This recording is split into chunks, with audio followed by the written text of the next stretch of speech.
estemos en Face para que... ¿Cómo están?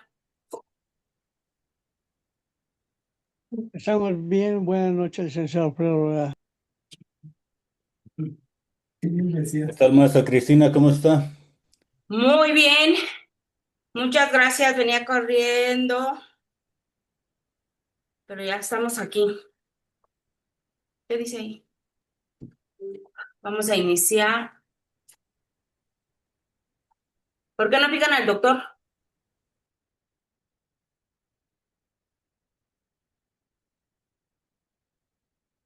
Naye, ¿por qué no estamos los dos? Sí, yo sí los tengo los dos, a ver. Ujú. Sí, ok. Ay, Justo esta era la está esta descargado. Ahí ya le aparece. Los micrófonos, por favor. Ya estamos en. Hazme coanfitrión, por favor. Ahí ya le aparece.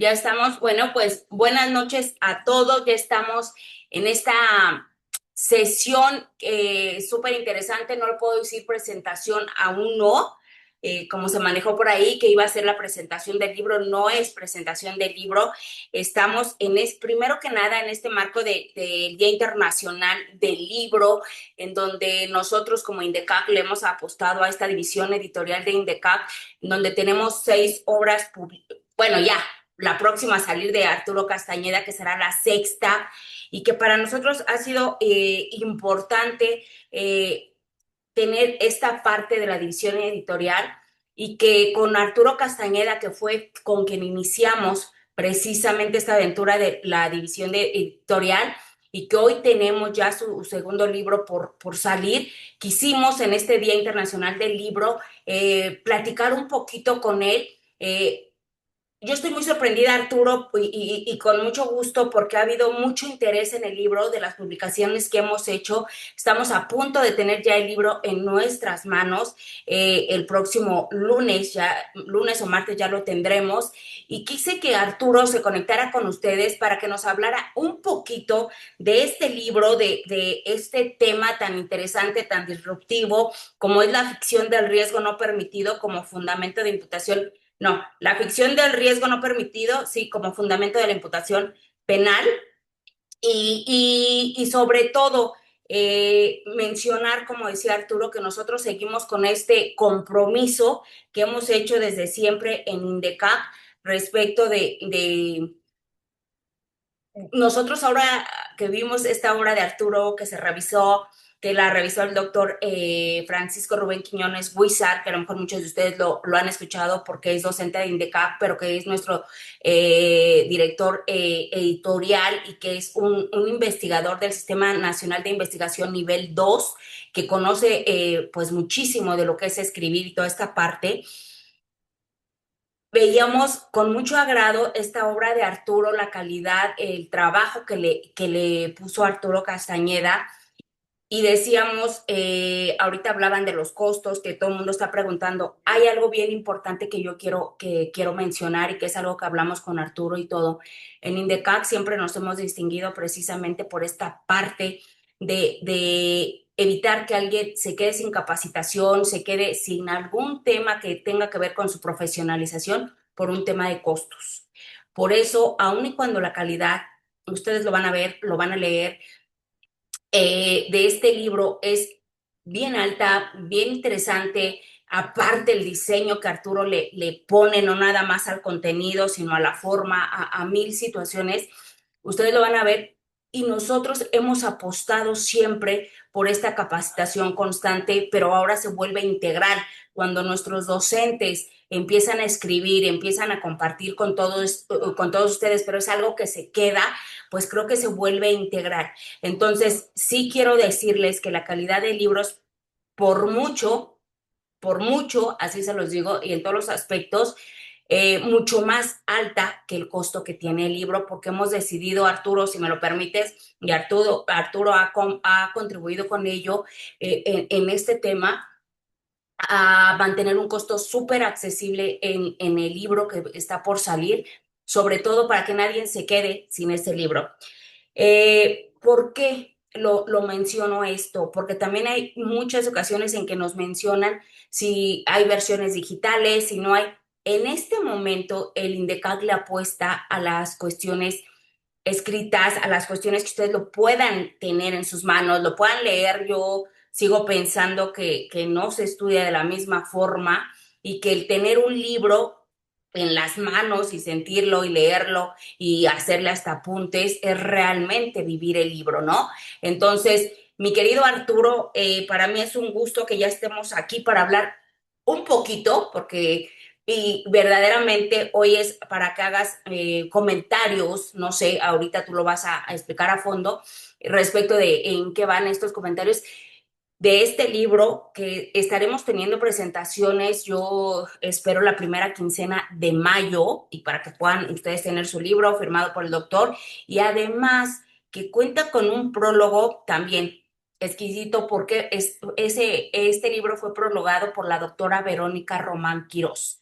Ustedes saben que ella es especialista en estos temas que comparte con Arturo. Y bueno, pues hoy, mi querido Arturo, estamos aquí para que les platiques un poquito, y ante este gran interés que de verdad yo te felicito mucho porque se despertó muchísimo interés de esta nueva obra tuya, que sí considero que va a generar polémica, ya la está generando un poco, pero me gustaría que platicaras con ellos un poquito de qué va esta nueva obra tuya, mi querido Arturo Castañeda. Claro, mi querida Cris, primero que todo, me gustaría ver las caras de todos. Ya sé que esto no es clase ni especialidad. Sé que muchos están obviamente en sus trabajos, no pueden prender las cámaras, pero les agradezco su tiempo de estar por acá. A ver, primer punto. Sí, efectivamente, fíjense que analizando varias clases de libros por ahí, pues esto sí fue de Indecaje, que decidió el ponerlo. Está realmente a menos de la mitad de lo que podría haber salido un libro, precisamente porque la finalidad es la de esparcir las ideas. Entonces, esto es importantísimo para que lo tengamos en cuenta, y se quiso hacer además esta sesión por lo siguiente. Como afortunadamente muchos de ustedes mostraron el interés, y por el número de ejemplares que se mandó a hacer en el tiraje, por cuestiones de costos, porque en el de estructuras, por ejemplo, el primer tiraje fue de 1000, y acá creo que va a ser de la mitad. Me corriges, Chris, si no, por esta parte de la absorción de los costos que le estamos platicando. Entonces es importante porque precisamente aquí ustedes ya pueden tener la certeza de que el lunes o el martes a más tardar, cuando los tengamos en las manos, ya van a estar, por supuesto, perfectamente bien destinados hacia las personas que se adelantaron, por decirlo de alguna manera, y quienes se adelanten en la obtención del mismo, cuando se haga la presentación, que parece que va a ser Indecac del Valle, ¿verdad, Cris? Estamos viendo nada más si es el 6. Ok, por esta parte se nos cruzó lo del puente del 1 de mayo, fue todo, pero los libros como tales, primero Dios, estarán entre lunes y martes ya, o sea que hoy es jueves, en 4 días los tenemos, están en prenta. De hecho, aquí yo les puedo poner nada más rapidísimo como ya está todo su ISBN, ya está registrado, ya están todos los elementos. Al final quizá les muestre un poquito nada más del índice para que se den una idea. Son aproximadamente 300 hojas. 18. 318. Y aquí les voy a enseñar al final el índice, más o menos para que se den una idea, porque sé que esto siempre es importante. Todos los que buscamos libros siempre decimos, a ver, enséñame por lo menos el índice. Bueno, esto como primer punto, porque el libro como tal, ahí está, es entregado, y esto es como una especie de preventa, podríamos decir. Inclusive yo le platicaba a Chris, bueno, dile que los que adquieran en preventa pues sea más barato, y me dijo, es que ves la procesión y no te hincas, y ya hablamos de los costos, pero créanme, de verdad que está hecho con la mayor calidad posible. Yo no puedo hablar mucho de mi trabajo, para eso en su caso está el prólogo, y para eso en su caso estarán ustedes mismos que lo juzguen que lo critiquen positiva, negativamente, pero lo importante es que ya demos un paso mucho más grande de lo que estábamos acostumbrados. Entonces, muy rápido, no les quito mucho tiempo, pero sí es importante que lo sepamos. ¿Por qué es importante la elaboración y la lectura de este libro? Yo sigo sin entender cómo todavía cuando entra a debate el tema de la aplicabilidad o la inaplicabilidad de teorías extranjeras, y ojo, y en el libro lo aclaro, una teoría extranjera no es que sea hecha por un autor extranjero. Me refiero a un sistema extranjero, basado precisamente en Niklas Luhmann, lo cual también explico en el libro. Pero normalmente cuando se dan estos debates, los primeros dos puntos que se pelean son: ¿cómo es posible que digas que la imputación objetiva no es aplicable en México porque no está en la Constitución, ni en las leyes, ni en los códigos? A ver, ¿ustedes creen que yo elaboraría un libro para decir que la imputación objetiva en México no es aplicable porque no está en los códigos y en la Constitución? Vamos, creo que poniéndose medio, ya ni siquiera uno, medio dedito de frente, por favor, sería completamente absurdo que mi argumento sea, como no está en los códigos ni en la Constitución, entonces no se puede aplicar. No, no, no, no, no, el punto no va por ahí. A ver, esto me parece de entrada una salida más que fácil, en donde incluso muchísimos han dicho, bueno, pues si ese es el problema, pues basta con reconocer mañana en los códigos que está la imputación objetiva y ya la podemos aplicar. Pero de entrada, como los códigos no son diccionarios ni la Constitución es diccionario, es tan ilógico que me digas que no puedo aplicar la imputación objetiva nada más porque no está ahí. Espérame, ¿y yo cuándo te he dicho eso? Mejor lee el libro, porque ni siquiera si se reformaran los códigos penales para incluir a la imputación objetiva, podríamos decir que esta ya puede ser integrada en el sistema mexicano. ¿Por qué? Porque el problema no es de ausencia normativa. El problema es de compatibilidad y de antinomias. El problema es que en nuestra dogmática ya contamos con estructuras específicas para saber qué utilizar y qué no. Y aquí viene la parte importante. Oye, yo tengo entendido que en el libro de estructuras, pues precisamente señalaste todas esas estructuras que debemos usar. Y entonces, ¿en qué abonaría que ahora me vengas y me des un libro en donde me digas lo que no debemos usar si ya tengo lo que sí se debe usar? El problema es clarísimo. El problema es que en la actualidad, y lo digo con todo el respeto para todas las personas, pero con toda la frontalidad que requiere, porque ya estuvo bien de simplemente hacernos los muertitos para no quedar mal con nadie.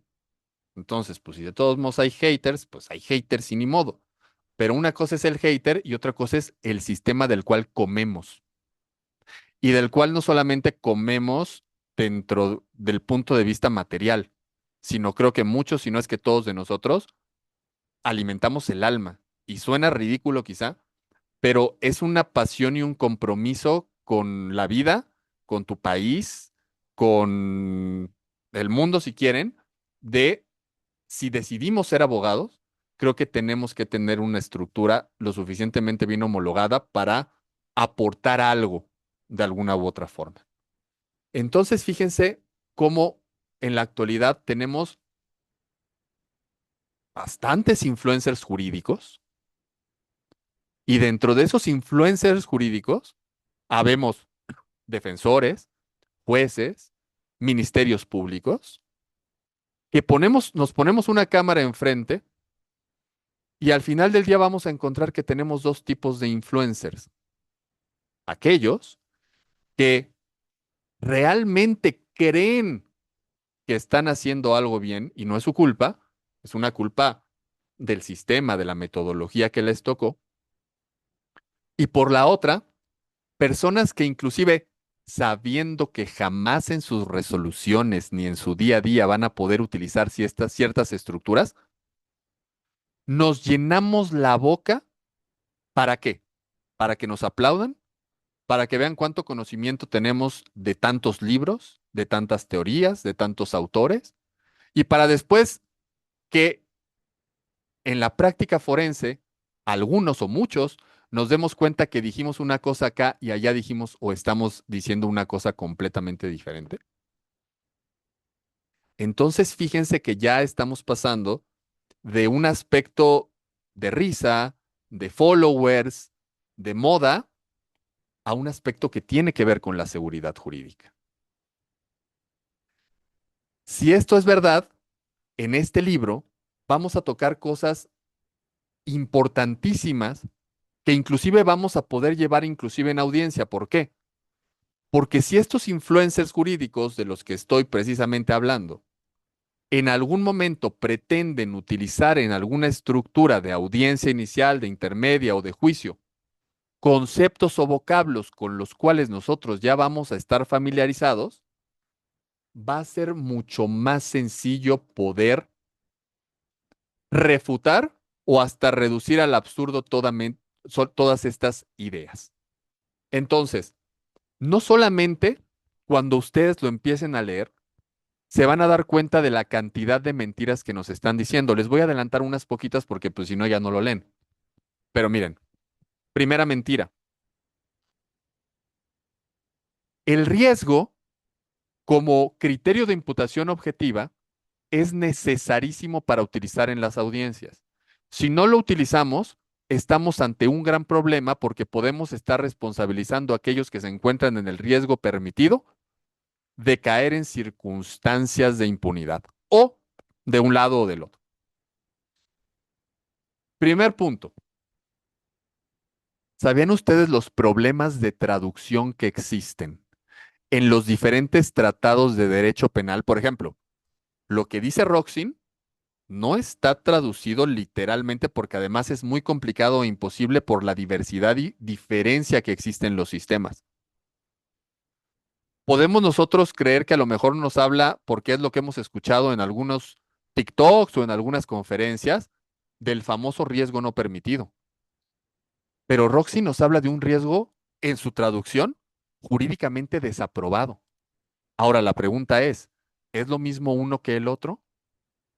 Vámonos a la importancia de los ejemplos. ¿Se acuerdan ustedes del ejemplo del caso que sucedió en Tláhuac hace poquito? En donde había dos adolescentes y de estos dos adolescentes se empiezan a pelear independientemente de que haya existido bullying o no. Y que con ese bullying nosotros pudiéramos estar señalando que un familiar o alguna persona le aventó un cuchillo dirigido a sujeto A o sujeto B, uno de ellos tomó el cuchillo y apuñaló al otro, independientemente ahorita de hablar si se privó de la vida o no se privó de la vida, en nuestro ejemplo vamos a decir que sí se priva de la vida. La pregunta es, ¿cómo lo resolvemos? Es decir, respecto a sujeto A y sujeto B no vamos a tener mucho conflicto, pero sujeto C, que es el que facilita el cuchillo, el que pone el cuchillo ahí, para que el otro, para que ya sea que sujeto A o sujeto B lo tomen y priven de la vida a la persona. Me van a decir, no, pues seguramente sí tiene alguna responsabilidad. Y yo les contestaré, sí, claro, pero a ver, dime, ¿homicidio? En el caso de que sea homicidio, dime su forma de participación. ¿Es una autoría material? ¿Es una coautoría? Porque sin el cuchillo no hubiera podido hacerlo. ¿Hubo un plan común? Porque plan común sabemos que puede existir previo concomitante. ¿Hubo un plan común concomitante? Yo les pregunto como primer análisis, ¿dónde meten el riesgo? Es decir, ¿el sujeto C que introduce un cuchillo incrementa un riesgo? Y si incrementa un riesgo, ¿el riesgo es permitido o es un riesgo no permitido? ¿Es lo mismo? Es lo mismo decir, incrementé el riesgo, permitido, que creé el riesgo, no permitido, que creé un riesgo jurídicamente desaprobado, que no disminuí un riesgo en el resultado. Si se fijan, pueden existir muchas veces en los propios foros jurídicos ya sea fuera de audiencia o dentro de audiencia, que es lo peor y que es para lo que está dirigido el libro. De hecho, tengo que decir, va dirigido para todos, pero en específico va dirigido para los juzgadores, porque los juzgadores tienen que darse cuenta que si un ministerio público está formulando imputación con un nexo de determinación, no puedo llegar yo como defensa y decir que te voy a defender a través de un nexo normativo, porque entonces estamos defendiendo chile con mole y después el Ministerio Público quiere pozole. Entonces, tengo aquí, sería pertinente entonces señalar o no mencionar la conducta. Espérame, déjame ver qué nos dice el mensaje. Y si quieren puede prender su micrófono, ¿eh? ¿Sería pertinente entonces señalar o no mencionar la conducta de quien propia, bueno, propicia, quiero entender, el riesgo como un aporte banal de Zaffaroni? Un aporte no banal, pone entre paréntesis a Zaffaroni, o que trasciende al resultado tanto forma o material. Tanto formal o material. Es que fíjense, y por eso me gusta que pregunten ustedes. Van a darse cuenta en el libro que técnicamente solamente hay 3 criterios base de imputación objetiva. La imputación objetiva de Roxin, la imputación objetiva de Jacobs y la imputación objetiva de María Silva, que pudiéramos decir que en sus criterios de imputación objetiva son los más aislados posibles. ¿Por qué aislados? Todos los demás que vean, Wolfgang Frisk, Gimbernat, cualquier otro que se les ocurra, para no mencionar autores mexicanos extranjeros, se basan en sus teorías de imputación objetiva mezcladas. Es decir, tomo un poquito de Roxin, tomo un poquito de Jacobs, tomo un poquito de Silva, o no tomo un poquito de nadie, o lo hago las mezclas, lo ecléctico. Entonces, técnicamente, Zaffaroni no tiene como tal un aspecto de criterios de imputación objetiva. Por eso en el libro se utilizan, inclusive explico en las razones de las fuentes metodológicas por qué se están utilizando estos 3 autores en específico, aunque menciono otros muchos autores.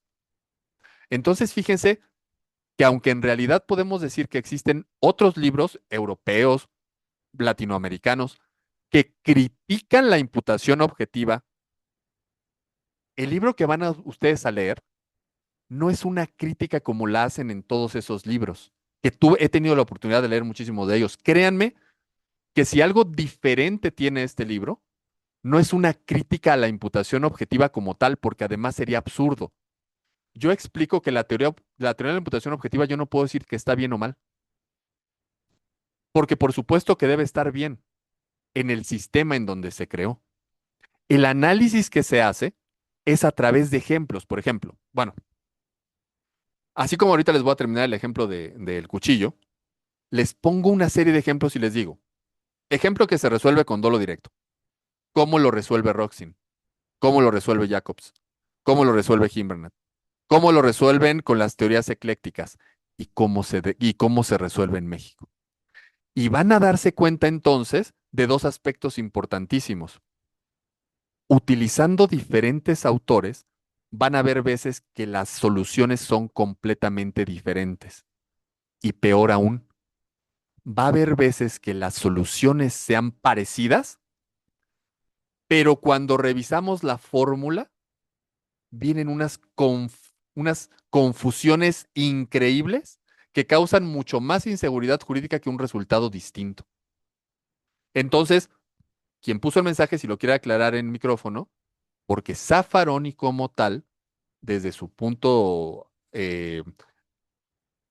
metodológico, no tiene criterios de imputación objetiva.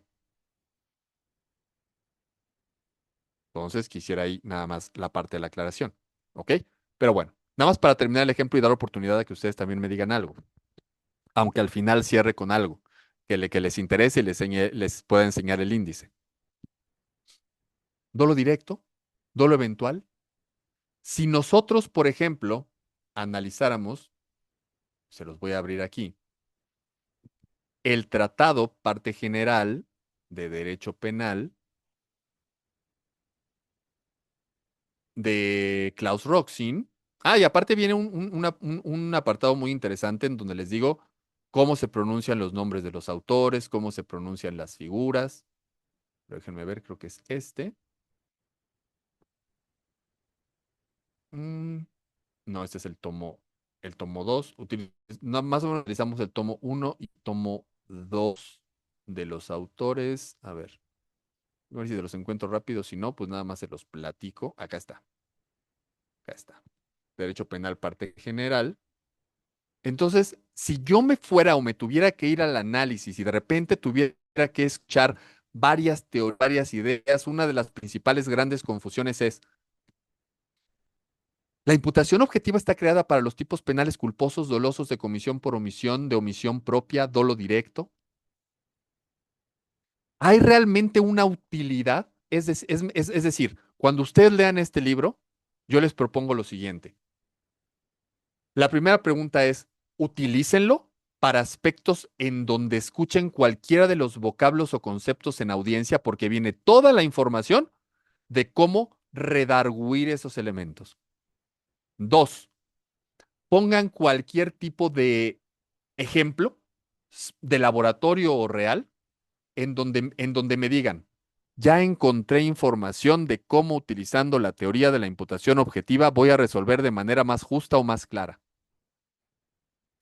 Y parte importantísima, otra de las grandes mentiras, la imputación objetiva llega precisamente para solucionar los problemas de la causalidad, porque en México tenemos un nexo causal y ese nexo causal es absolutamente ilegal y constitucional. Por eso, cuando llega la imputación objetiva, no solamente requiere el nexo causal, sino un aspecto también normativo. Y uno le pregunta, oye, ¿y cuál es la problemática del nexo causal? La problemática del nexo causal es que pareciera que solamente estamos obligados a demostrar un resultado.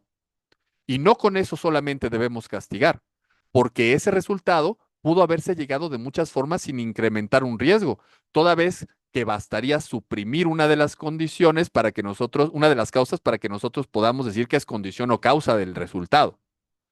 Gran mentira, porque cuando a nosotros nos dicen que la problemática de la causalidad es que en México utilizamos el nexo causal y hacemos la pregunta de cuál es la problemática y nos hablan de la teoría de la conditio sine qua non, ¿qué creen? ¿Saben desde hace cuánto tiempo en México no utilizamos la conditio sine qua non?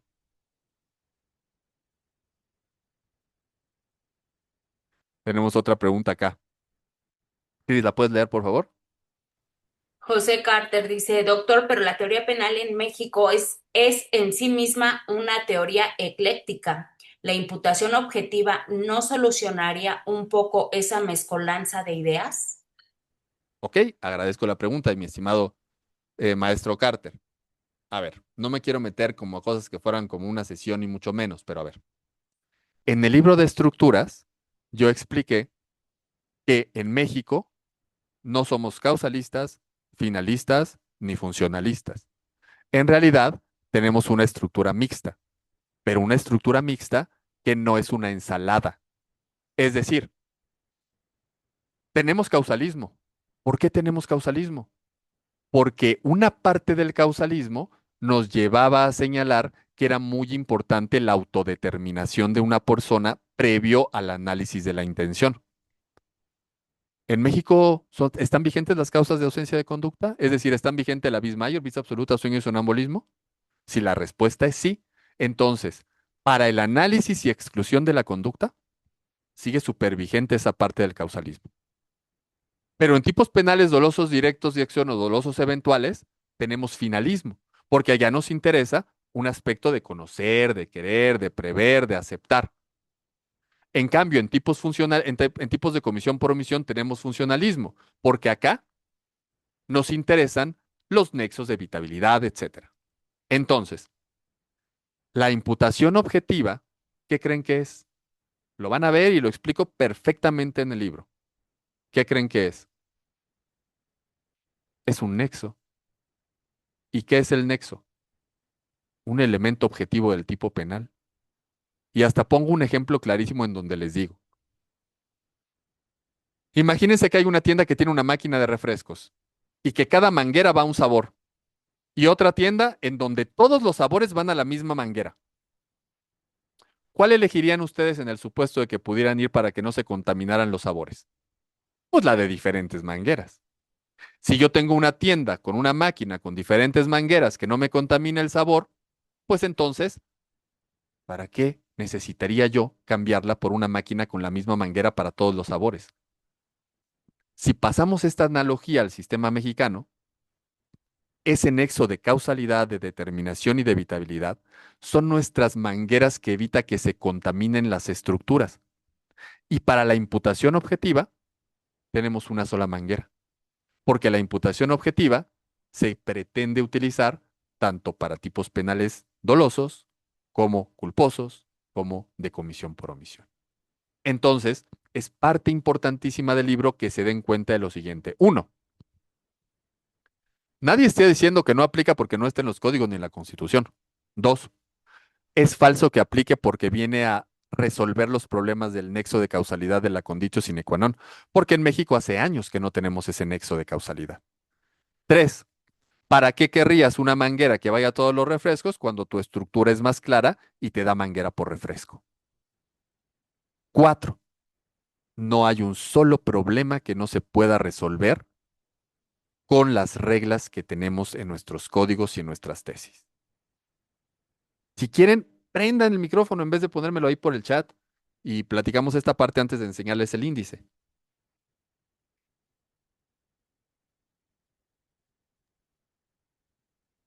Hay un comentario aquí interesante de Ramsés, ya sabes. El problema, dice, es que no se entiende qué es la imputación objetiva, ah, y ya la quieren aplicar sin saber que solo es un nexo y estos ya existen. Gran comentario, como siempre, de nuestro queridísimo, ya le vamos a decir doctor Harkin, por lo siguiente. Y qué bueno que lo tocas porque me ayudas a explicar esto. Les decía, hay muchísimos libros que critican la imputación objetiva. Muchos, ¿ok? Pero lo hacen desde un punto de vista absolutamente general, absolutamente genérico. Lo que yo trato de hacer es, a ver, ¿qué les digo siempre? Antes de irte a los autores, domina tus reglas de la estructura de la dogmática penal mexicana.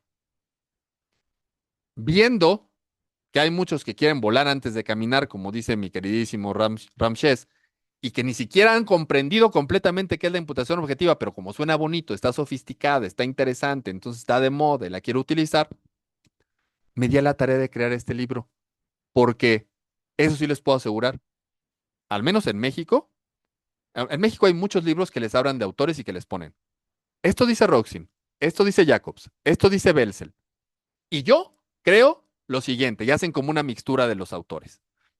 Me puedo equivocar, pero casi les puedo asegurar que no hay absolutamente ninguno que lo que haga es tratar de hacer una traducción sencilla de lo que está queriendo decir cada uno de los autores para que antes de decidir usarla o no, comprendan qué es la imputación objetiva.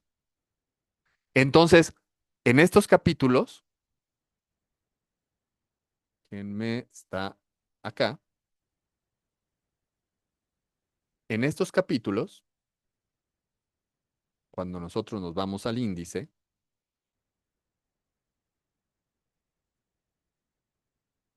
yo me subo un poquito más rápido. Acá está. En esos capítulos, y para que vean ustedes el índice, estamos hablando de 6 capítulos. Capítulo número 1. Perdón que esté subiendo tan lento, pero ahí está, creo que ya más rápido. Capítulo número 1. ¿De qué vamos a hablar? Aquí les voy a tratar de explicar una aproximación a qué significa la imputación objetiva. Entonces vamos a entrar a un debate de lo que es la estructura de la imputación objetiva. ¿Cuál es la tesis central del libro? Y para que empiecen a hacerse de vocablos, ¿qué significa un riesgo permitido y un riesgo no permitido y por qué se confunden? ¿Cuáles son los métodos? ¿Cuáles son los alcances? ¿Cuál es la finalidad de la propia imputación objetiva? y vamos a hablar aquí de los criterios de imputación objetiva de manera genérica. Porque cuando ustedes entiendan esto, ya van a poder entrar al segundo capítulo. ¿Y qué creen? El segundo capítulo es toda la imputación objetiva según Klaus Roxin, sacada específicamente de sus dos tomos de Derecho Penal, parte general 1 y 2, en donde se analiza toda esta estructura. Vamos a hablar cuál es la diferencia de conducta en México, conducta como la dice en la traducción de Roxin, y comportamiento. ¿Por qué no podemos hablar como si fueran exactamente lo mismo? ¿Cuáles son los criterios de Roxin en sus diferentes estructuras? Creación del riesgo no permitido, riesgo jurídicamente desaprobado, da igual. Vamos a entrar a la solución, es decir, a ejemplos según los criterios de Roxin. Esto es la imputación objetiva, estos son los criterios de Roxin. Ahora, ¿cómo empiezo a resolver ejemplos? Vamos a ver solución de ejemplos en delitos dolosos, según Roxin. En delitos de comisión, según Roxin, comisión por omisión. En la tentativa. ¿Y saben qué van a encontrar por aquí?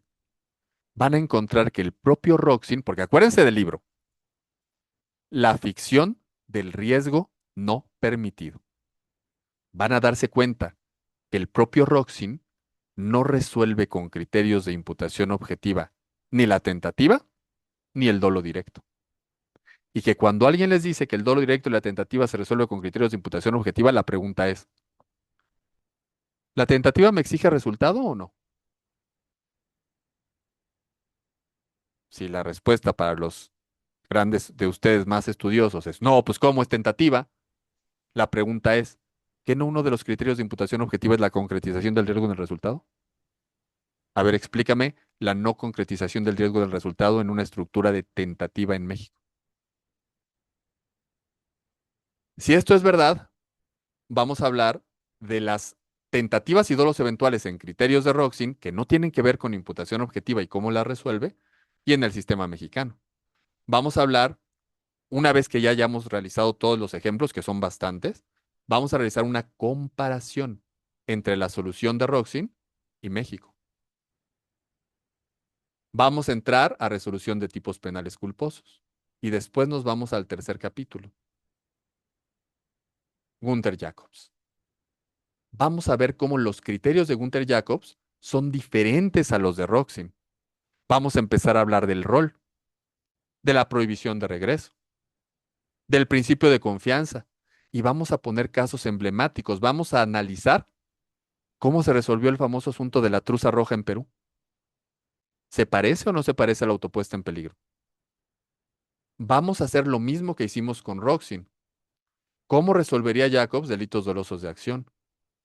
Dolo eventual, tentativa, comisión por omisión. Y después vamos a poner una tabla comparativa entre las estructuras de Roxin, Jacobs y México. Cuando puedan ver el capítulo cuarto, ya van a dominar a Roxin y a Jacobs, y entonces vamos a entrar en sus diferencias estructurales. ¿Cómo analiza Roxin y cómo analiza Jacobs? Ponemos tablas comparativas. Vamos a hablar de si para los dos es lo mismo riesgo permitido y no permitido. ¿Cuál es el fin de protección de la norma? Principio de prohibición de regreso, principio de confianza.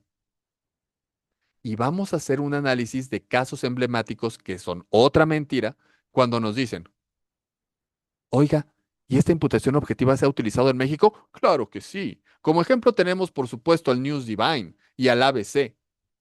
¿Será? Vamos a hacer un análisis crítico de la sentencia del News Divine y del uso de la imputación objetiva en la resolución del ABC. Posteriormente vamos a analizar la postura de la imputación objetiva de otros autores diferentes. Roxin y Martínez Escamilla, Jacobs con Cancho Melia y con Basigalupo, Wolfgang Frisk, Jesús María Silva. Cuando lleguemos aquí, entonces ya vamos a poder analizar el epicentro del libro. Muchos de ustedes que pudieron leer el libro de estructuras, hablo del nexo de atribuibilidad y sus tres vertientes. Pero créanme, que lo que está en este libro dista muchísimo.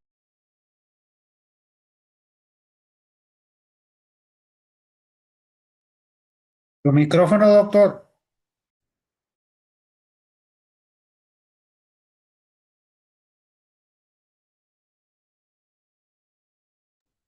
Ahí creo que ya, ¿verdad? Muchas Ya se gracias. escucha. Puede hacer un análisis muchísimo más profundo de lo que es el nexo de atribuibilidad. Es más, nosotros decimos que en México no aplica el nexo de la conditio sine qua non, que aplica la condición más adecuada. Pero va a haber una parte del libro en que les voy a explicar cuándo el nexo de causalidad, el nexo causal, se basa en la condición más adecuada y cuándo se basa en la condición más eficaz, que son dos criterios teóricos aterrizados a la dogmática mexicana por la propia Corte. Vamos a analizar las tres vertientes del nexo, pero no como las analizamos allá, sino con estructuras propias de las jurisprudencias. Y vamos a entender el uso incorrecto de estos precedentes extranjeros desde el sistema. Vamos a hablar de las confusiones sistémicas, de los nexos un poco más profundo, y vamos entonces ya a poder tener lista toda la información para utilizar en cualquier lugar, especialmente en audiencias, con un capítulo sexto en donde se realizaron 16 conclusiones específicas.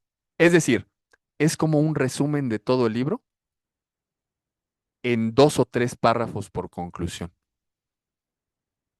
Entonces, créanme que si fue hasta cierto punto complicado el elaborar un libro como el de estructuras, este me parece que fue aún algo más ambicioso, en donde lo que yo les trato de decir primero es, entiende la imputación objetiva, entiende los problemas de traducción, entiende los problemas de compatibilidad, entiende los problemas inclusive gramaticales del lenguaje, comprende que no puedes mezclar los criterios de imputación objetiva. Una vez que los entiendes y los comprendes, ahora utilízalos para resolver problemas y después compáralos con las resoluciones que te di en el libro de estructuras para decirme cuál te da mayor certeza legal. Y entiende los argumentos que puedes llegar a utilizar para que quede absolutamente claro que el utilizar estructuras no armonizadas solamente van a producir problemas. Avísale a ese influencer jurídico, avísale a ese defensor, avísale a ese ministerio público que lo que estamos todos buscando es seguridad legal. Entonces, por supuesto que me parece que dar más explicaciones sería adentrarnos más en el libro. Lo haremos con gusto. Seguramente en algún momento pudiéramos hacer un curso parecido, Chris, en donde vayamos revisando todos juntos el libro y haciendo las explicaciones para que sea más sencillo. Pero de entrada, pues quedo a sus órdenes para todo lo que me quieran cuestionar. No sé si alguien quiere hacer alguna pregunta, algún comentario, pero con orden lo vamos a hacer, ¿sale? A ver, aquí hay una, dice, ¿en qué medida la incorporación judicial de construcciones dogmáticas no positivizadas como el riesgo no creado, más bien no permitido, ya estoy diciendo el título del libro, puede considerarse una técnica interpretativa legítima sin transgredir los principios de legalidad, taxatividad y debido proceso en el sistema penal acusatorio mexicano? Ok, la única forma es existiendo lagunas y la inexistencia absoluta de estructuras que estén debidamente positivizadas y armonizadas para resolver problemas. Es decir, en la quinta, sexta época, cuando no teníamos todas estas estructuras, pudo haberse entendido legítimo que la Corte se fuera a autores para empezar a crear su doctrina jurídica de la Suprema Corte. Pero una vez establecido esto en las jurisprudencias, en los códigos y en las leyes, una vez que está perfectamente bien establecido cuáles son esas reglas aplicables, ya no puedes ir a buscar siguientes reflexiones si no pasan precisamente, no solo por un proceso legislativo, porque hemos analizado que puede haber una ley clara, cierta, previa y escrita, pero que cause antinomia. Entonces la respuesta es solamente ante claras lagunas y ausencia de estructuras. Dice Ramses, incluso entre quienes sostienen imputación objetiva se advierte una confusión constante entre los planteamientos de Roxin y Gunther Jacobs, pese a sus diferencias estructurales. Ese es el comentario. Ah, No, pues es que yo muy contento de que ya, te digo que al ratito lo vamos a tener acá, mi querido Ramses, más bien, dando porque, clases.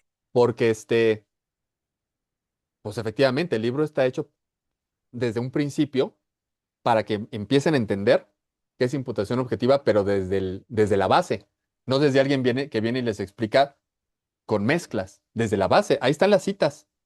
Ustedes pueden irse a las citas de pies de página y corroborar en los tratados. Ahí están. Y es bastante arduo porque los libros creados por Roxin y Jacobs en específico no son los libros que estamos acostumbrados a leer, ¿eh?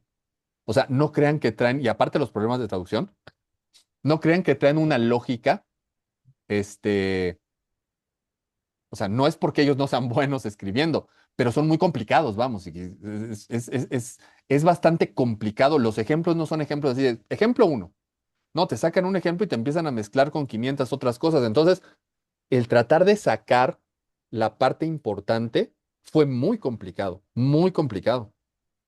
Y entonces, eso es lo que yo les ofrezco, que sea un poco más sencillo para que se comprenda de forma más clara. Gracias. David Nájera dice, esas no son construcciones dogmáticas, son criterios argumentativos. Como criterios argumentativos pueden usarse en cualquier lado y en cualquier sistema. Es como la reducción al absurdo como argumento puede usarse en todos lados. Supongo que le estaba contestando a alguien más, que no era pregunta para mí, quiero suponer. Y si era, pues nos dice. Ajá, David Nájera, si era, nos dice. Juan Carlos Marín dice, podemos entender que la imputación objetiva es un filtro normativo que evita castigar resultados que, aunque causalmente vinculados, no son jurídicamente atribuibles. No. Y eso es lo que les voy a explicar, y esa es la mentira que nos han dicho. No. No es absolutamente ningún filtro, ni tiene nada que ver con la causalidad. Porque una cosa es que así nació, es decir, así surgió la imputación objetiva. Surgió para los problemas de los tipos penales culposos en específico. Y después se dijo que era para reducir los problemas de la causalidad, para limitar los problemas de la causalidad. Pero a partir de que en México ya no se usa el nexo de la equivalencia de las condiciones, eso ya queda absolutamente atrás. Por eso hay muchos que dicen, Cris, es que la imputación objetiva no se utiliza para imputar, se utiliza para defender. Y yo les digo, ¿te acabas de dar cuenta de lo que acabas de decir? Imputación objetiva. No se usa para imputar, solo para defender. Gracias. Dice Raúl, doctor, en la tentativa, ¿cómo? Ay, Nayeli. ¿Qué Eh, pasó? dice, en la tentativa, ¿cómo se acredita la imputación objetiva? No hay forma, lo explico en el libro. Tanto Roxin como Jacobs, cuando empiezan a hablar de tentativa, se salen de los criterios de imputación objetiva. Porque si se fueran a la imputación objetiva, se darían cuenta que no aplicaría. Y entonces empiezan a utilizar otros aspectos. Por ejemplo, Roxin empieza a hablar de las teorías del dolo directo, dolo eventual, en este caso, teoría del consentimiento, de la aprobación, de la indiferencia, de la aceptación. Jacobs se va todo siempre a expectativas normativas. Eso es importantísimo. Jacobs no es que sea radical o no, yo no me atrevería a eso. Una cosa es el derecho penal del enemigo y otros son los criterios de imputación. Lo que pasa es que Roxin los habla desde un punto de vista del bien jurídico y Jacobs de la vigencia de la norma. Roxin del riesgo jurídicamente desaprobado. Jacobs desde las expectativas normativas y su defraudación. O sea, es muy interesante para quienes ya están avanzados en la dogmática penal mexicana, pero traté de hacerlo desde un principio para explicar inclusive a aquellos que no tienen idea ni de uno ni de otro.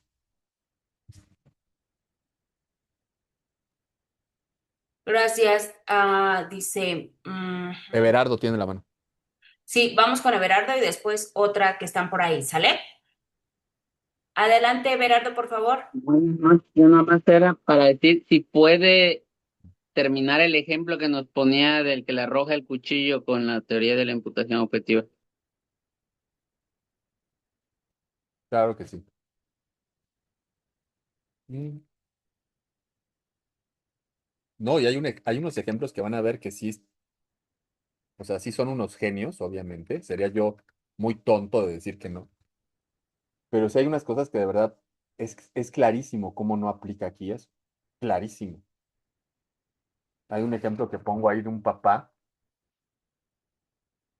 que inclusive el ejemplo traducido se llama ejemplo de cambio de niño. Le cambian a un niño, cree que su hijo se está ahogando, pero no lo salva porque cree que sí es y que no. Y al final del día hace un análisis y dice que hay comisión por omisión en grado de tentativa.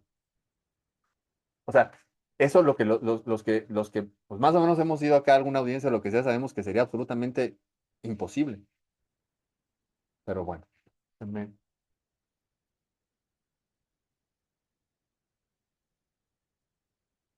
mira. Mm, Déjenme ver si es en esta.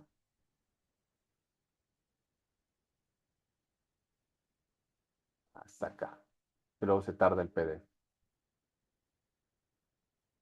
Ok.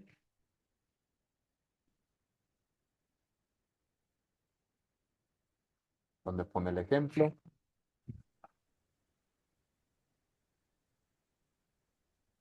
Dejar ver si te lo encuentro aquí, si no voy a tener que irme al libro para ver el pie de página. Pero aquí está. ¿Quién? Cris, ayúdame, porfis. Para que no se cansen de mi voz. Nada más, si alcanzas a leer. ah, Hasta aquí. Nada más esto que está chiquitito. ¿Me ayuda? Por tanto, quien a petición suya alcanza un cuchillo al contendiente en una pelea encarnizada, se hace penalmente responsable al menos por homicidio imprudente. En caso de que falte el dolo homicida propio, si el receptor comete con él un homicidio.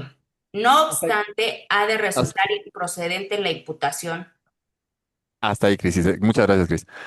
Estos fueron los problemas que yo me enfrenté, porque hay que analizar parte por parte. Fíjense cómo, de entrada, de acuerdo a este análisis, para resolver el dolo o la culpa, ¿en qué momento hablaron de los riesgos? Fíjense cómo está haciendo un análisis, ya que después lo puedan ver en el libro, cómo está haciendo un análisis de que alguien a petición suya alcanza un cuchillo y dice, en caso de que falte el dolo, no riesgos, en caso de que falte el dolo. Homicida. O sea que el único dolo que puede existir si yo te paso un cuchillo no es el homicida, puede ser el de lesiones. Pero entonces, si falta el dolo homicida y el de lesiones, ya no es doloso sino culposo. Ojo, no estoy criticando a Roxin, ¿eh? No, no, no. ¿Cómo se atrevió? No, no, no. Estoy hablando de que este ejemplo, leyendo ustedes el libro, van a poderse dar cuenta de cómo llegan a algo que alguien que haya llevado quizá nada más una o dos audiencias por homicidio culposo y doloso en México se daría cuenta que aquí es imposible. ¿A quién se le ocurriría que aquel que pasa un cuchillo, ya sea para lesionar o matar, violó un deber objetivo de cuidado en México? Porque en México la culpa es a través de la violación de un deber objetivo de cuidado. En la imputación objetiva es otra cosa. Por eso te dice que puede ser que sea un homicidio imprudente. Y eso es absolutamente incompatible con lo que existe en México. Por lo que ante la pregunta, en México, si lo acredita el Ministerio Público, solo podría existir una complicidad o coautoría y por supuesto que en cualquiera de ellas estaríamos hablando de un dolo, no de culpa. Entonces imagínense la problemática de querer utilizar cuando nos convenga los riesgos y cuando no, no. Ah, es que eso está muy claro, no necesito el riesgo. Ah, caray. ¿Y cuándo sí lo necesitas? No, pues tampoco, pero sigue muy bonito porque pues está como que me gusta más hablar de esas historias del riesgo y la prohibición y se oyen muy interesantes. Pues está muy padre, estúdialas, pero date cuenta si aplican. Dice, preguntan, y yo creo que aquí es importante que lo menciones.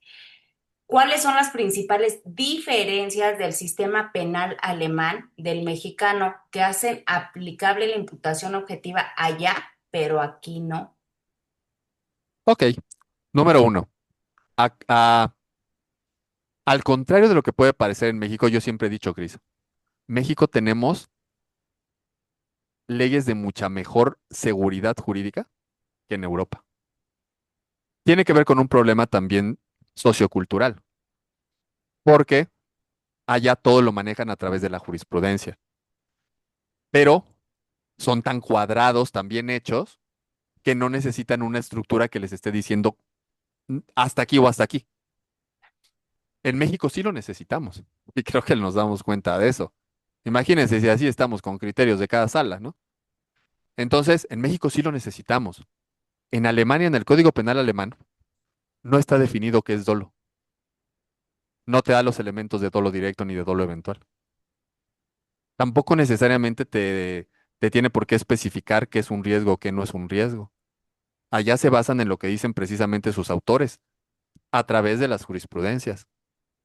En México tenemos un aspecto completamente diferente. Y ojo, no es que por esta razón se haga incompatible la teoría alemana con la mexicana, porque en México tenemos muchísima teoría alemana positivizada. Lo que pasa es que al haber surgido la imputación objetiva como una solución para los problemas de los tipos penales culposos y después querer expandirse para los otros tipos penales, y en México nos damos cuenta que no lo necesitamos porque ya lo tenemos resuelto, lejos de venir a coadyuvar, viene a obstaculizar y a confundir. Entonces, la principal estructura en específico de la incompatibilidad con lo alemán y lo mexicano es los nexos, porque la imputación es un nexo. Cuando leamos y comprendamos eso, van a entender mucho más fácil lo que les estoy diciendo. Mi querido Arturo, gracias. Ay, la verdad me da mucho gusto leerlos porque los leo y pareciera que leo a Castañeda, dice Lipni. Doctor, entonces, ¿constituye el riesgo no permitido un fundamento autónomo y suficiente de imputación penal? Y además debe complementarse con otros criterios de la imputación objetiva, como el fin de protección de la norma y la realización del riesgo en el resultado.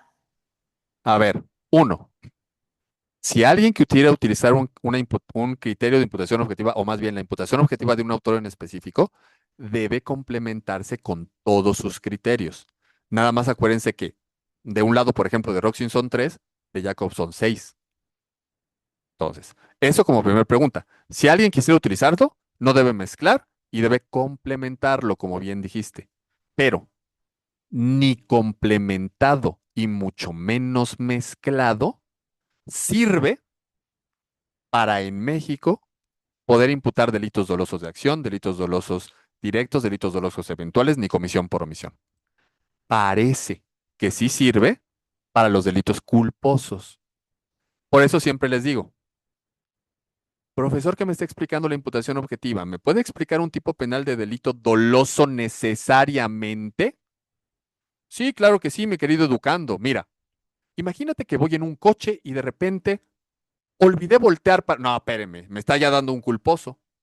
Pero ¿cuántos de nosotros nos atrevemos a, con respeto y elegancia, decirle no? No le estoy preguntando eso. ¿Cuántos? ¿Cuántos? A mí no me ha tocado ninguno. Y cuando yo les digo se enojan, pero a mí no me importa. Entonces, lo que yo les estoy diciendo no es para que vayan e increpen y sean irrespetuosos. No, no, no. Es más, yo jamás les diría no se metan a un curso de imputación objetiva. Yo lo que les estoy diciendo es, analicen lo que les estoy señalando para si lo consideran necesario y pertinente, puedan ahora sí, con mejores preguntas y argumentos, evolucionar en su conocimiento legal. ¿Ok? Gracias, Raúl Cos. Ya no me voy a leer 5 más, ¿eh? Porque si no aquí va a aparecer clase y Arturo siempre los malacostumbra. Dice, ¿puede el riesgo no permitido, lo entrecomilla, operar como criterio delimitador de la imputación objetiva dentro del proceso penal acusatorio sin desplazar la exigencia de acreditación de los elementos típicos conforme al Código Nacional? Muy buena pregunta, pero falta algo. Porque si me hablan de riesgo no permitido, quiero pensar que me están hablando de un tipo penal necesariamente doloso. Porque si no, me estarían hablando de un riesgo permitido. Que aunque insisto, Roxy no hace diferencia entre riesgo no permitido y riesgo permitido. Y solamente dice que es desaprobado. De las traducciones se infiere que el riesgo permitido es para los tipos penales culposos y el no permitido para los delitos dolosos de acción. Si esto es verdad, la respuesta es categórica. No, no puede. No sirve en el sistema penal acusatorio mexicano, porque lo único que están haciendo es cambiarle de nombre al verbo rector. ¿Qué riesgo vas a crear si violas sexualmente a alguien? No, el riesgo se da en su caso porque tengo derecho de utilizar algo, de manejar, de volar un avión, de manejar café caliente, una máquina. Pero si lo utilizan en tipos penales necesariamente dolosos, están haciendo una maroma jurídica. Simplemente en vez de decir, realizó cópula como verbo y qué es el verbo prohibido en el tipo penal, realizó un riesgo no permitido. Pues entonces todos los verbos se transforman en riesgos no permitidos. La pregunta que yo les hago es, ¿y eso en qué ayuda?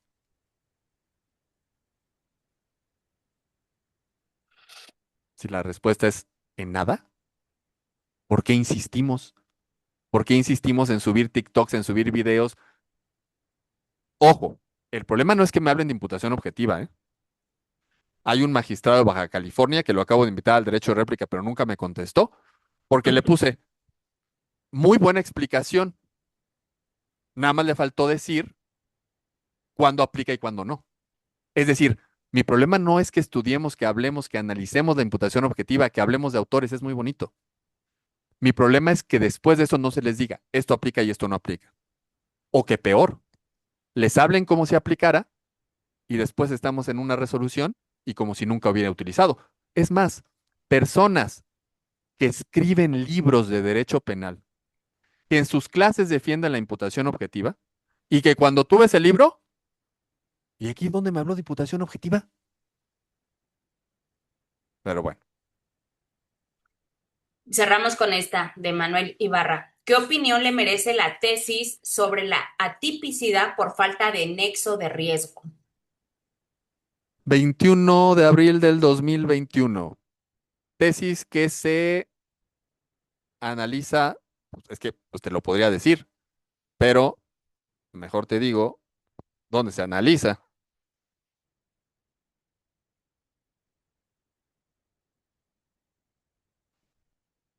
Esto la hemos platicado muchísimo. No sé si me vaya a dar el PDF, pero está, si mal no recuerdo, en el capítulo tercero. Ah, va, ahí viene, ahí ya viene. Sí me la va a dar el PDF. Ahí estaba, ¿no? Pero- no, este es el cuadro comparativo de la estructura. Aquí está.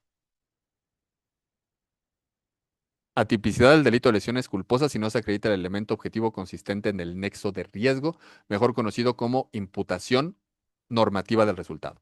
Primero, quien hizo esto era como un poliamor, porque tenía un pie en Roxin, otro pie en una estructura ecléctica y otro pie en, insisto, yo no tengo nada contra ningún autor ni contra mucho menos, y además hemos tenido oportunidad de platicar en A, pero es claramente que tenía otro pie en nuestro profesor Díaz Aranda. Porque la estructura, por ejemplo, que maneja él de imputación objetiva, es otra imputación objetiva completamente diferente. Y todos saben que él le denomina imputación normativa del resultado. Entonces, esa tesis es un Frankenstein legal. No les puedo decir mal. Ahí, en el libro, les explico punto a punto por qué. Y viene el News Divine, el ABC, vienen los criterios que normalmente nos dicen que se utilizan en imputación objetiva. Me meto al análisis de la sentencia, transcribo la parte de la sentencia que interesa, les pongo el pie de página de dónde encontrarlo y les digo por qué sí, por qué no, con jurisprudencia.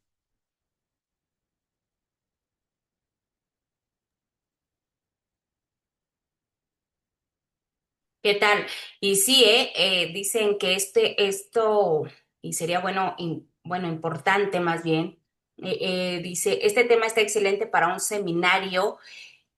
Y ya ves que eso hicimos con el libro de estructuras de la dogmática penal mexicana y que fue la mejor forma de entenderlo, de aprenderlo en el libro, ¿no? Pero bueno, ya estaremos convenciendo a mi querido doctor para este tema del seminario. En tanto, no sé si alguien tenga algún comentario final. Eh, Preguntan algo más personal, mi querido Arturo. Sí, Ay, yo les puedo decir eso las puedo contestar, pero primero tú. Dice el doctor Raúl Kous, ¿qué capítulo y su comentario te llenó de enorme emoción? Pregúntenme a mí que vivo los libros con Castañeda. híjole, la verdad es que todos los capítulos, en alguna parte del capítulo me llenaron de enorme emoción. Muchas gracias por la pregunta. Todos y cada uno de los capítulos. No puedo decantarme porque si no entendemos un capítulo, no vamos a entender el otro. No, o sea, no es, o sea, es como a lo mejor como un vicio, costumbre o metodología que tengo de los libros, pero si se dan cuenta, van como que ordenaditos. Si no entiendes el capítulo anterior, no entiendes bien el otro. Entonces, en cada parte, inclusive, lo van a ver ustedes, si tengo el favor de que lo lean. Hay frases que cuando vean unas frases en negritas y subrayadas, me llenaron de especial emoción. Y a mí me emocionaba tanto y después me hablaba y me decía, no, porque les tengo que compartir, si me lo permites, Arturo, que es extremadamente perfeccionista. Y no saben ustedes cuántas veces me echó para atrás el, no, vamos a modificar, vamos a corregir, vamos a hacer, vamos a... de verdad, de verdad, de verdad, porque se lo leía y él mismo, él es muy autocrítico y decía, no, creo que por aquí tengo que mejorarle, tengo que corregirle y de verdad yo que puedo decir de alguna manera con ellos, no es que trabaje en el fondo con ellos, pero trabajo en toda esta parte, los escucho, cómo se emocionan, cómo siempre quieren estar mejorándolo, cómo buscan esos pequeños detalles de sacar una obra de calidad, ¿no? Y sobre todo en un tema de que Arturo siempre quiere o tiene la buena costumbre, yo siempre digo, puede estar o no de acuerdo con los demás que hablan de estos temas y todo, pero Arturo tiene algo en específico. Él fundamenta por qué sí y por qué no está de acuerdo.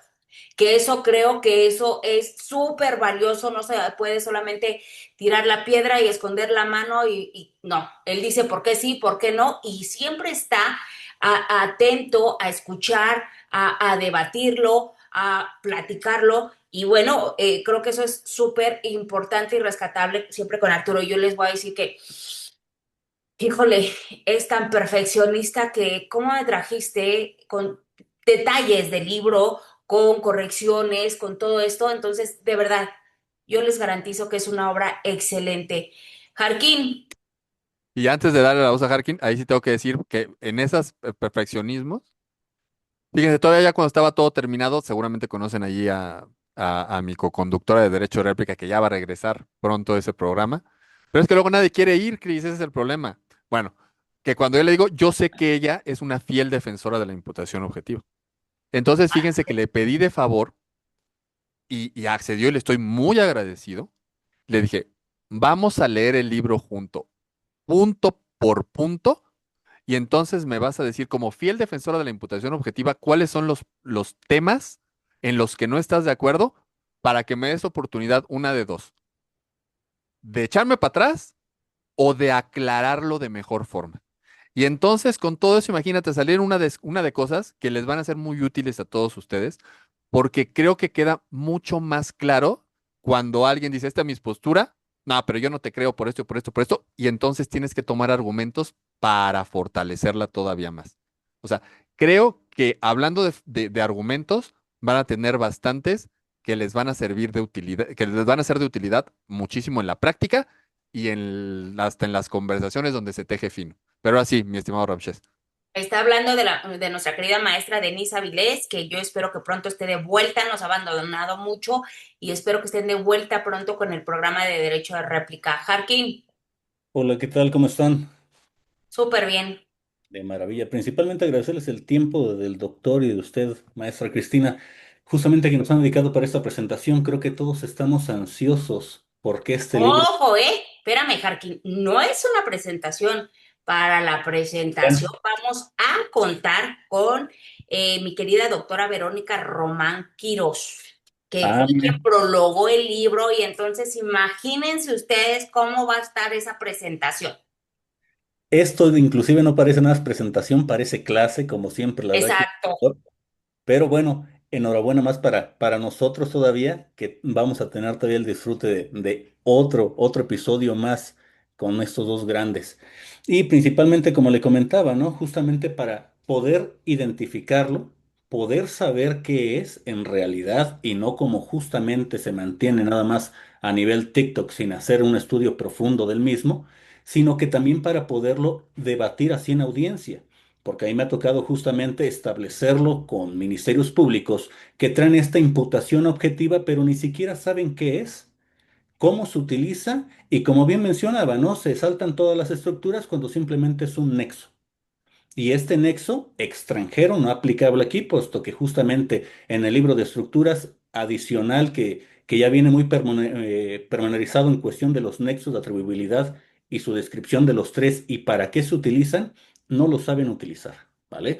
Y adicional, que me imagino que ese libro también, que es muy usual del doctor, la lectura es sumamente digerible porque no viene nada más en cuestiones tan aterrizadas en esa dogmática que, como decía Albert Einstein, ¿no? Que cuando no entiendes algo, simplemente no lo puedes transmitir de forma sencilla.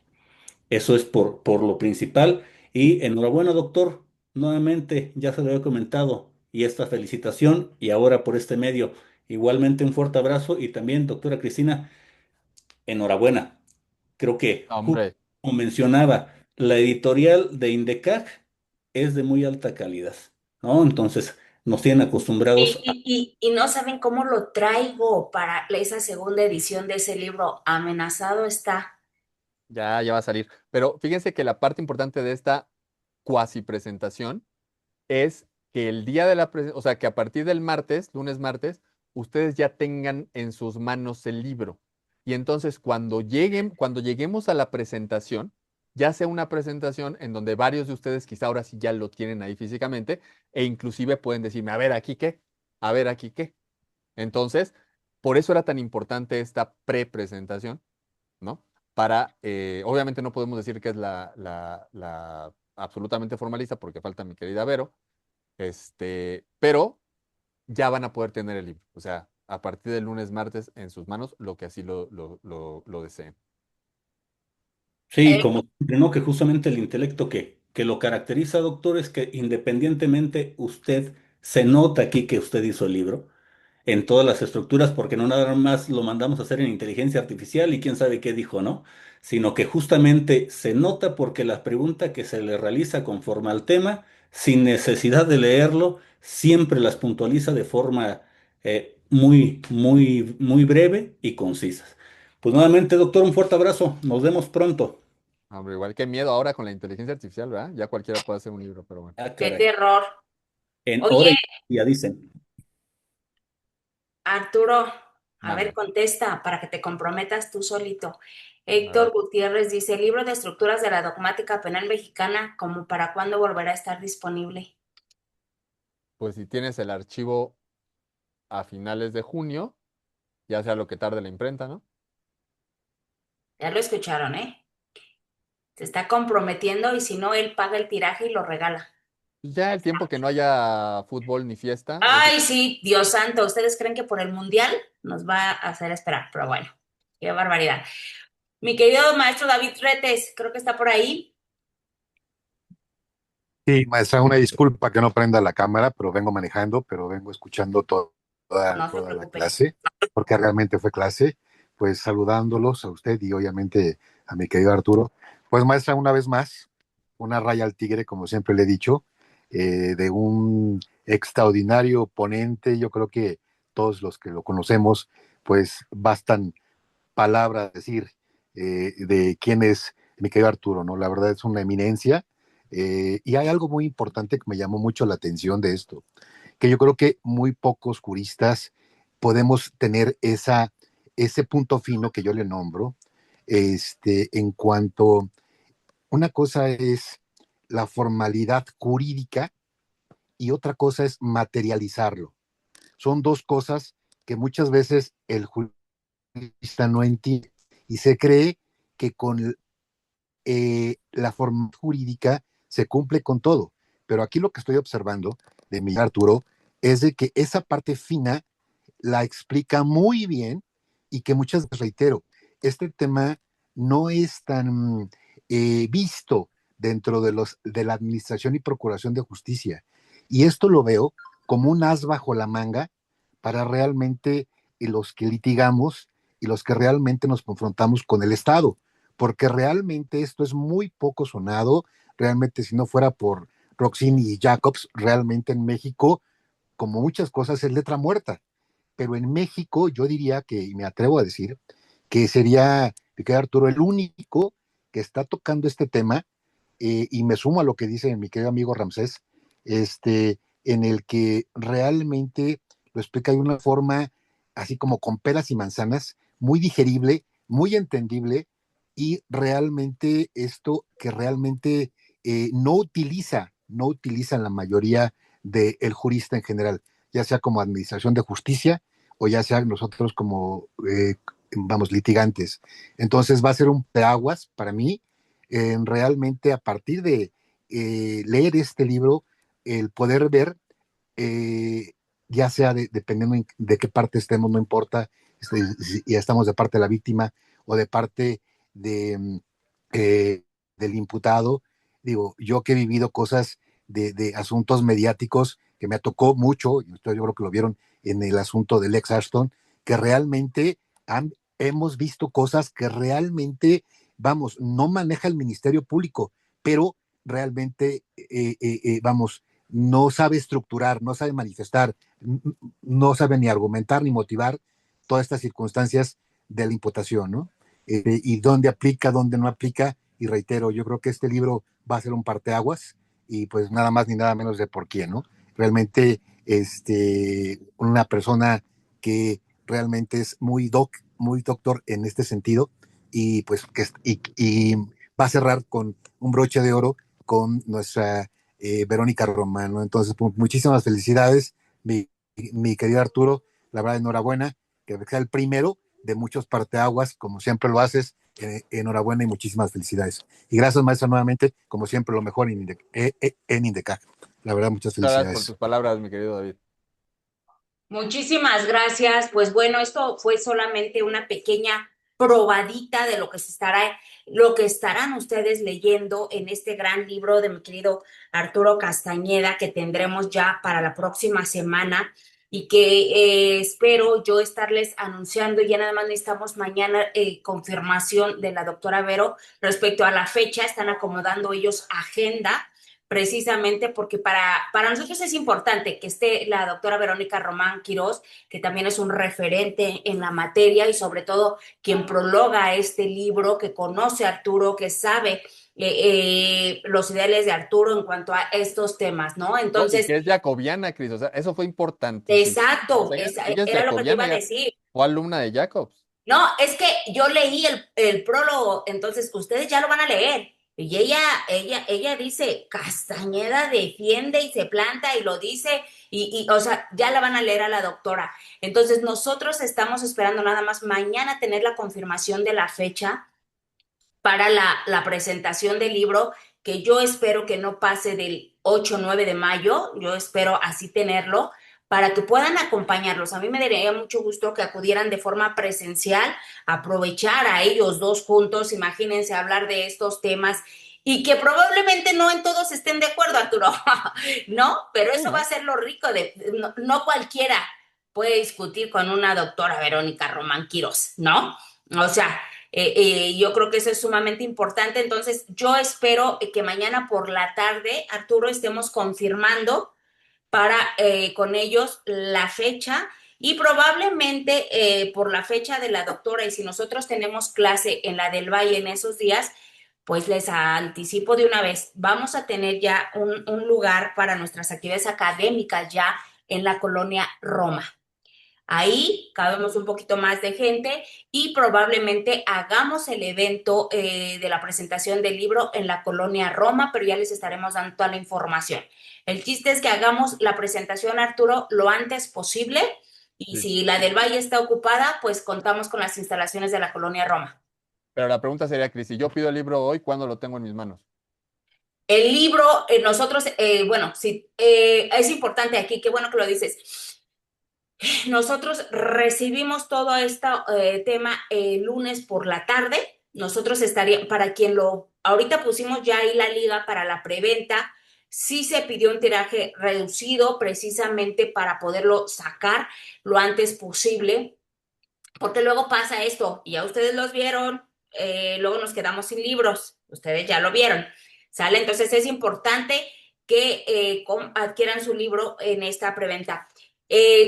Si ustedes van a querer el libro con envío, están en otro estado de la República, no se preocupen, tenemos envíos a toda la República. Estaremos empezando a enviar libros a partir del martes por la tarde, miércoles de la próxima semana, porque tenemos que mandar a paquetería y todo este rollo. Quienes ya deseen adquirirlo de manera física, ahí en el formulario también está los horarios en los que estamos en la sede del Valle, en la sede de NESA y en la sede de Satélite, ¿sale? Ahí están los días y horarios y yo espero que a partir del martes, que es martes, ¿qué día es? 28. 28. O sea, lunes 27 nos los entregan, yo te veo el lunes 27, ya los vemos y a partir del martes ya lo pueden tener ellos para que el día de la presentación lleguen con su libro, ¿no? Así es. O puede ser que alguien diga, pago mi libro, pero a lo mejor no puedo pasarlo a recoger y lo recojo en la preventa, pero ya tienen su libro, ya lo tienen. Obviamente todos esos libros se llevarán a la presentación porque a lo mejor ustedes establecen que se les entregue el día de la presentación, como ustedes gusten. Se enviará a toda la República, obviamente tiene un gasto de envío o lo puede recoger de manera física en cualquiera de las sedes del INDECAC, ¿sale? O el día de la presentación, pero sí es importante que lo adquieran en esta preventa para evidentemente tener la seguridad de que ustedes lo van a tener. Solo se adquiere de manera física, sí, de momento solamente el libro es de manera física, por eso les digo que no hay problema que estén en otro estado, tenemos envíos a toda la República. El envío para cualquier parte de la República es de 180 pesos, donde sea. Hemos estandarizado el costo y el envío queda en solo 180 pesos, obviamente más el costo de los 700 pesos del libro, ¿sale? Entonces ya ustedes deciden si se les envía o pasan a recoger. Pues ahí está, nadie se puede quedar sin libro porque tenemos ya las condiciones para poderlo enviar. Y les voy a decir algo, a veces nosotros no, es una política que yo he pensado, me dirán, ¿por qué no lo meten a la Amazon, a las librerías?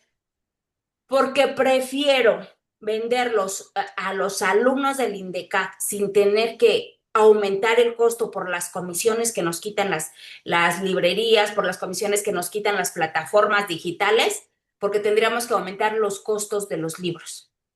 ¿Sale? Entonces yo prefiero que sea de esa manera, que tengan ustedes el beneficio. ¿Vale? Entonces no sé si tengas algún comentario, Arturo. No, simplemente de verdad agradecer, e insisto, de verdad. Muchísimas gracias por su tiempo, muchísimas gracias por estar acá. Yo también ya quiero tenerlo en mis manos porque aunque lo tengo aquí digital, no es lo mismo. Ya lo quiero tener en las manos. Van a ver, se habló de otra calidad, una hoja un poquito más elegante. Ya verán ustedes la pasta, pero pues lo importante, espero, es lo de Contenido. adentro. Y pues agradecerles una vez más y esperemos ya todos tenerlo en las manos. Dice Silverio, firmado por el autor, va a ser el día de la presentación del libro. Ahí vamos a tener a mi querido doctor Arturo Castañeda y la doctora Verónica Román Quirós. Van a tener la firma y van a tener la foto con ellos. Entonces solamente denme oportunidad a que el doctor Arturo y la doctora compaginen sus agendas y yo espero que mañana por la tarde ellos me estén confirmando la fecha. ¿Sí, Arturo? Perfecto. Así Ahí lo hacemos está. entonces. ¿Sale? Pues Y yo muchísimas gracias espero otra vez, doctor. verlos a muchos de ustedes en la presentación. ¿Sale? Muchísimas gracias. Gracias, Arturo. Gracias a todos. Mañana se anuncia, Stephanie, por la tarde dónde va a ser la presentación. Para los foráneos, la firma con envío, porfa. Sí, sí se los podemos hacer. Nada más que tendríamos que esperar unos 2 días más porque los libros, el doctor sí se da el tiempo de firmar los libros que se van a foráneos y entonces nada más le reunimos un determinado número de libros, se los llevamos, los firma, los dedica y se les envía, pero también, ¿sale? ¿Quién más? Ya está ahí. Carlos Paredes, una duda de la liga de preventa. ¿Cuál es la duda? ¿O les pegas la liga o no entiendo, Carlos? Sí, al parecer tiene, licenciado Carlos.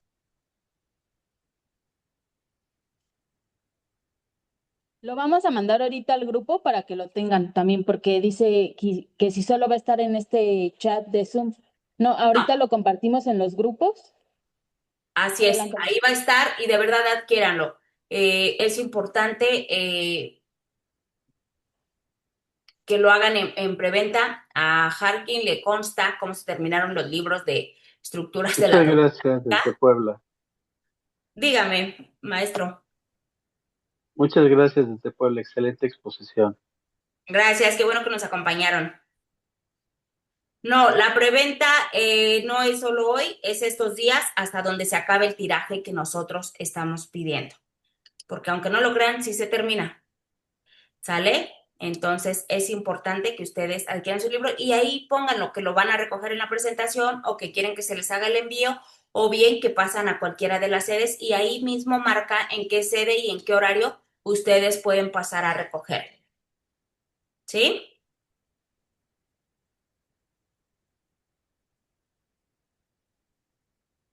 Bueno, Mañana pues perdón. adelante, Nayi. Mañana los esperamos en Café con Derecho. Va a estar la Sí, es magistrada. cierto, va a estar la maestra Carla Prat, 8 de la mañana con la maestra Griselda. ¿Por qué no me dijiste antes? Sí, es verdad. Sí, es cierto, hay que mandar la liga ahorita a los de Café con Derecho, por favor, Naye, de una vez. No se pierdan esa charla, los últimos criterios respecto de la prisión preventiva oficiosa, y luego hay un acuerdo que por ahí salió de que se suspendía y entonces ya no sabíamos si era real, si es fake, pero bueno, imagínense que de ese tema van a estar hablando dos grandes abogadas, la magistrada Griselda Elizalde Castellanos y la maestra Carla Prat, a las 8 de la mañana en Café con Derecho. ¿Sale? Gratuito para todos ustedes, ya lo saben. Y bueno, pues ya, vámonos porque yo otra vez a las 8 de la mañana tenemos que estar de pie. ¿Sale? Descansen, Gracias, salen doctora. Naye. Nos vemos. Fuerte abrazo. Gracias. Qué bueno que nos acordaste, Naye. Manda la liga, ¿no? De una Gracias. vez. Bendecida noche a todos. Descansen. Excelente noche a todos. Nos vemos mañana temprano en Café con Derecho. Gracias, bye. Bendecida noche a todos. Igualmente.